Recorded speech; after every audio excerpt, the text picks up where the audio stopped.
నమస్తే 99 టీవీకి స్వాగతం. నేను రవిశంకర్ వెళ్ళ. వీరప్పన్ ఈ పేరు వింటే ఒకప్పుడు 5 రాష్ట్రాల పోలీసులకు కంటి మీద కునుకు ఉండేది కాదు. గంధపు చెక్కలను మాత్రమే కాదు, అడవి జంతువుల్ని చంపి వాటి చర్మాల్ని, దంతాల్ని, గోళ్లను స్మగ్లింగ్ చేసి కోట్లు సంపాదించేవాడు వీరప్పన్. 16 ఏళ్ల వయసులోనే ఏనుగుల్ని చంపి దంతాలను స్మగ్లింగ్ చేశాడు వీరప్పన్.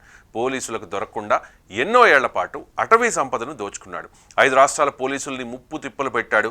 అలాంటి వీరప్పన్ అసలు పోలీసులకు ఎలా దొరికాడు? ఆ ఇంట్రెస్టింగ్ విషయాల్ని ఇప్పుడు తెలుసుకుందాం. వీరప్పన్ అసలు పేరు కూసా వీరప్పన్ గోవిందస్వామి. ఆయన 1952లో తమిళనాడులోని గోపీనాథం అనే గ్రామంలో జన్మించాడు. చిన్నతనం నుంచే అడవుల్లో తిరగడం, వేటాడడం, ఏనుగుల దంతాలు సేకరించడం వంటి పనుల్లో దిట్టయ్యాడు వీరప్పన్.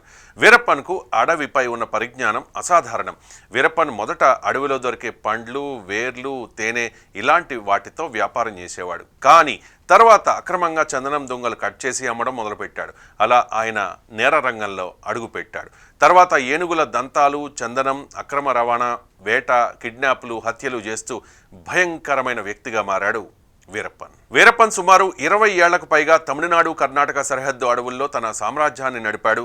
వీరప్పన్ను పట్టుకోవడానికి ప్రభుత్వాలు ఎన్నో ప్రత్యేక బలగాల్ని ఏర్పాటు చేశాయి. కానీ చాలా ఏళ్ల పాటు ఆయనను ఎవరు పట్టుకోలేకపోయారు. వీరప్పన్ చేతిలో 100 మందికి పైగా పోలీసులు, అటవీ సిబ్బంది మరణించారని అధికారిక లెక్కలు చెబుతూ ఉన్నాయి. వీరప్పన్ చేతిలో ప్రాణాలు కోల్పోతామేమో అనే భయం అప్పట్లో కొందరు పోలీసుల్లో ఉండేదంటే వీరప్పన్ ఎంతటి ప్రమాదకరమైన వ్యక్తో అర్థం చేసుకోవచ్చు. 25 ఏళ్ల క్రితం జరిగిన ఓ ఘటన దేశవ్యాప్తంగా కలకలం రేపింది.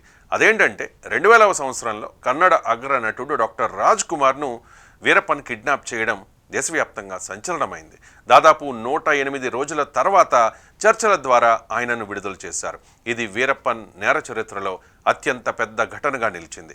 ఈ సంఘటన జరిగిన సమయంలో తమిళనాడు ముఖ్యమంత్రిగా కరుణానిధి అధికారంలో ఉన్నారు.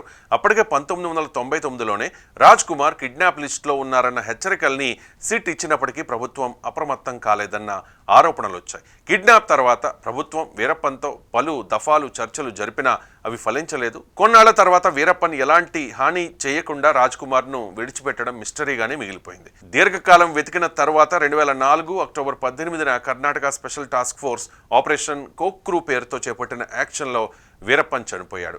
కంటి సమస్యతో బాధపడుతోన్న వీరప్పన్ చికిత్స పొందేందుకు ప్రయత్నిస్తూ ఉన్నారని, ఆ తర్వాత ఎల్టీటీఏలో చేరేందుకు శ్రీలంక వెళ్లనున్నారనే సంగతి తెలుసుకున్న టాస్క్ ఫోర్స్ పోలీసు అధికారులు విజయ్ కుమార్, సెంతామరై కన్నన్లు ఈ అవకాశాన్ని తమకు అనుకూలంగా మార్చుకోవాలని వ్యూహం రచించారు. వీరప్పన్ను హతమార్చేందుకు ఆపరేషన్ కుకూన్ అనే ప్రణాళిక రచించారు. ఆ ఆపరేషన్ వీరప్పన్ చావుతో పూర్తయింది. వీరప్పన్ మరణంతో దక్షిణ భారత అడవులు కొంత శాంతి పొందాయి. కానీ ఆయన కథ ఇప్పటికీ ప్రజల్లో భయం, ఆశ్చర్యం, ఆసక్తిని కలిగిస్తోంది. సినిమాలు, పుస్తకాలు, డాక్యుమెంటరీల రూపంలో ఆయన కథలు ప్రచారంలో ఉన్నాయి.